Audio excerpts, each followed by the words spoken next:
Hello viewers, আসসালামু আলাইকুম। আজকে শেয়ার করছি খুদের ভাত বা বউয়া ভাতের রেসিপি। ঝাল ঝাল ভর্তা দিয়ে এই বউয়া ভাত খেতে কতটা মজাদার, যারা খেয়েছেন তারা নিশ্চয়ই জানেন।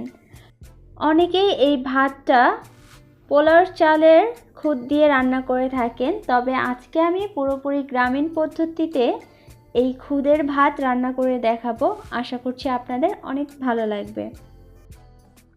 প্রথমেই একটা হাঁড়িতে আমি দিয়ে দিচ্ছি 1/4 কাপ পরিমাণ তেল, দিয়ে দিচ্ছি প্রায় হাফ কাপ পরিমাণ পেঁয়াজ কুচি, দিয়ে দিচ্ছি একটা তেজপাতা।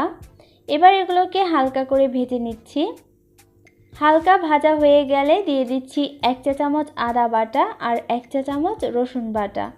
এবার এই আদা রসুনটাকে একটু ভালো করে ভাজতে হবে, যে পর্যন্ত না রসুন থেকে সুন্দর একটা স্মেল বের হবে। এবার এই ভাজা আদা রসুনের মধ্যে দিয়ে দিচ্ছি চাল। আমি এখানে খুদের চালটা খুব ভালো করে ধুয়ে পরিষ্কার করে নিয়েছি, আর এখানে 3 কাপ পরিমাণ খুদের চাল আছে। এইবার এই তেল, রসুন, আদার মধ্যে এই চালটাকে খুব ভালো করে একটু ভেজে নিতে হবে। প্রায় 5 থেকে 6 মিনিট এটাকে ভাজতে হবে। তার আগে দিয়ে দিচ্ছি পরিমাণ মতো একটুখানি লবণ। 5-6 মিনিট চালটাকে ভাজা হয়ে গেলে এবার পানি দিয়ে দেব।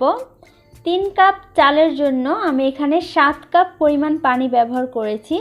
যেহেতু এটা ভাতের চালের খুদ, সেহেতু পানিটা একটু বেশিই লাগবে।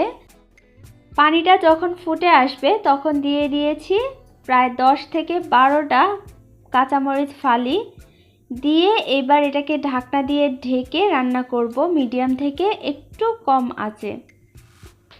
মিডিয়াম থেকে একটু কম আঁচে রান্না করতে করতে দেখবেন এক পর্যায়ে ভাতটা এরকম প্রায় সমান সমান হয়ে গেছে আর পানিটা একটু মাখানো মাখানো হয়েছে। একটু নেড়ে মিশিয়ে নিয়ে ঢাকনা দিয়ে ঢেকে তারপর চুলার আঁচটা একদম কমিয়ে দিতে হবে। আমরা পোলাও যেভাবে দমে বসাই ঠিক সেইভাবে এটাকে দমে বসাতে হবে। একদম লো হিটে প্রায় 10 থেকে 12 মিনিট এটাকে দমে বসাতে হবে। তারপর নেড়ে নিচ্ছি। 10-12 মিনিট হয়ে গেছে আর চালটাও প্রায় সেদ্ধ হয়ে এসেছে। আর একটু ঢেকে দিচ্ছি 4 থেকে 5 মিনিট। এই তো ভাতটা একদম রেডি হয়ে গেছে। ভাতটা হালকা হালকা ভেজা ভেজা লাগলেও এটা নামানোর পর একবারে শুকিয়ে যাবে। দেখুন আমি ভাতটা নামিয়ে নিয়েছি আর নামানোর পর দেখতেই পাচ্ছেন ভাতটা কতটা ঝরঝরে হয়েছে। প্রথমে তো আমি দেখিয়ে দিয়েছি ভাতটা কতটা ঝরঝরে হয়েছে। আমি ভাতটাকে 3 ধরনের ভর্তা দিয়ে সার্ভ করেছি। বৃষ্টির দিনে ঝাল ঝাল ভর্তা আর এই খুদের ভাত হলে কিন্তু কোনো কথাই নেই। আর সকালের নাস্তাও আপনারা এই খুদের ভাতটা তৈরি করতে পারেন, সবাই অনেক পছন্দ করবে। আজ এই পর্যন্তই। সবাই অনেক ভালো থাকবেন। আল্লাহ হাফেজ।